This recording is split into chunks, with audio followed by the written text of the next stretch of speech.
Welcome to the Heavy Spoilers Show. I'm your host Paul, aka the guy with a big ego like Peter Quill's dad, and this video we're breaking down the trailer leak for Guardians of the Galaxy Volume 3. Shown at San Diego Comic-Con over the weekend, footage of the trailer leaked onto Twitter after being a Hall H exclusive.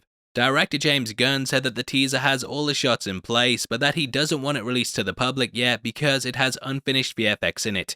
Gunn took to Twitter and said that being shown once to a live audience means that they can't pick it apart like they would online, and thus the best look we have of it at the moment comes from my uncle sitting and filming it on his phone. Sorry, your uncle. It wasn't nothing to do with me. Now throughout this video, we're going to be breaking down what happens in it, the new characters that appear, and also what the plot of the movie will center around. If you enjoy the video, we'd love you 3000 if you hit the thumbs up button, and don't forget to subscribe for breakdowns like this every day. Out of the way, thank you for clicking this. Now let's get into Guardians of the Galaxy Volume 3. Now due to Disney firing James Gunn, there was a big issue with the production of this movie.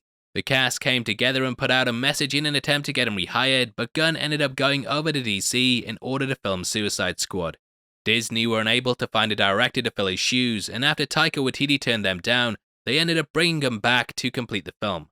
However, this had severe consequences on the production, and originally this was supposed to release before Thor: Love and Thunder, with it picking up after the events of Avengers Endgame. However, Love and Thunder somewhat dealt with the Guardians, though whether it worked is completely dependent on your opinion of the film.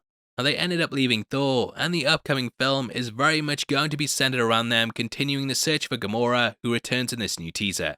From what your uncle could gather, the first look opens with the Guardians on board the Benatar. This is the same crew that was in Thor: Love and Thunder, and it is possible that they've come off just leaving the God of Thunder behind for the events of that movie. Now we see a shot of Nebula from behind, and electricity sparks up throughout the ship. Peter says, "Oh hell, Ravagers," and then we cut to a wide shot of their ship flying up close to the Benatar. According to people at the event, this meeting was set up in advance, but it's something that Quill wasn't privy to. They pull their guns on Peter, and Nebula rushes forward and says, "We have an appointment." There's a big surprise when Gamora steps forward, and we discover that she's now the person leading the Ravagers. She's the new manager. It's a beautiful morning at Dunder Mifflin. Or as I like to call it, Great Bratton. Keep it running. Now how Nebula set this up, I'm guessing, is because she and her sister ended up standing side by side with each other during the events of the final battle in Endgame. There was actually a deleted scene where we saw Gamora going off, but I'm guessing they kept this out of the movie, so there was some mystery over whether she got dusted or not. Which, yeah, spoiler alert, obviously wasn't going to happen. Now there is a possibility that the pair kept a way to contact one another, but let me know your thoughts on how they got in touch below. Gamora says you're early, and we get a long hold on Quill's jaw dropping as she steps forward looking sexy. Got that whole green, sexy, shoulda done this with She-Hulk look to her that, you know, the guy loves. Now from here we cut to the Marvel Studios logo, and over the top of this we can hear the song Do You Realize by the Flaming Lips. This song is a fitting choice too, as it has lyrics like, do you realize that you have the most beautiful face? Do you realize we're floating in space?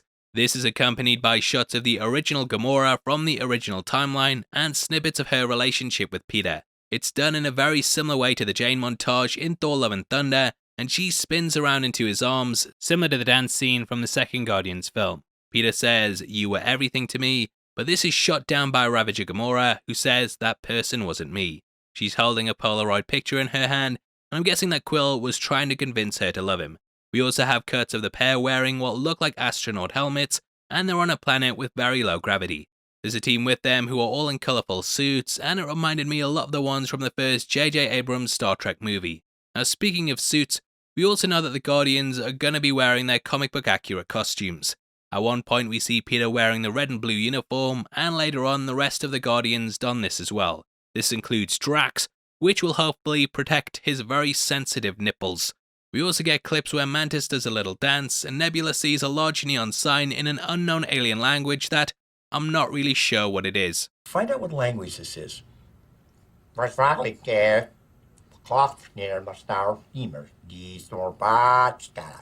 Now next we get a shot of a baby raccoon that cowers in terror as a hand goes towards it. This is obviously a young Rocket, and the hand likely belongs to the villain of the movie, the High Evolutionary. In case you don't know who he is, this is a character called Herbert Wyndham, who was born on Earth, namely Manchester.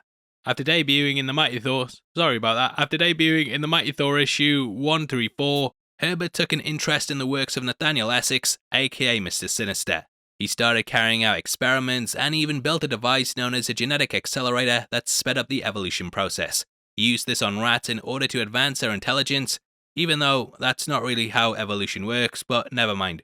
What do you mean, how does it work? Well, a rat is as evolved as you are. But moving on, he slowly started to experiment on animals, and at one point he even mixed a Dalmatian with a chimpanzee in order to create a dog humanoid.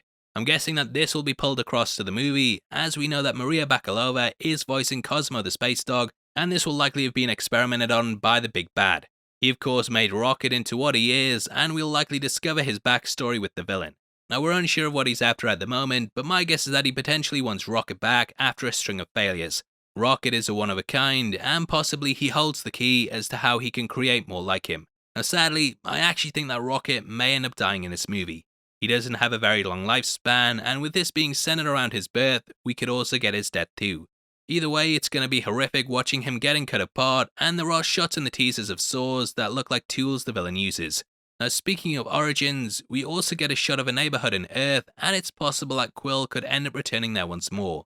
Perhaps he will come face to face with the family that he left behind after he was kidnapped by Yondu, and he might finally confront the death of his mother.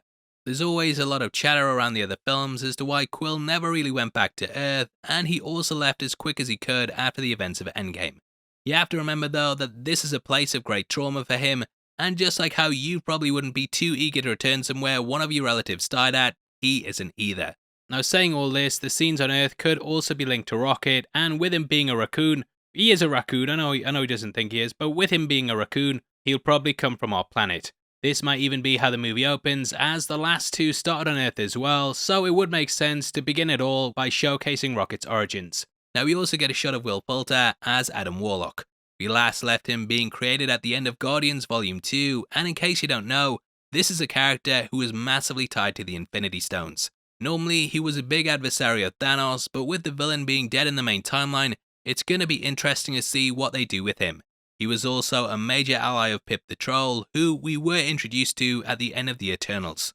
He also has major ties to the High Evolutionary, and he's the character that gave him the name Warlock.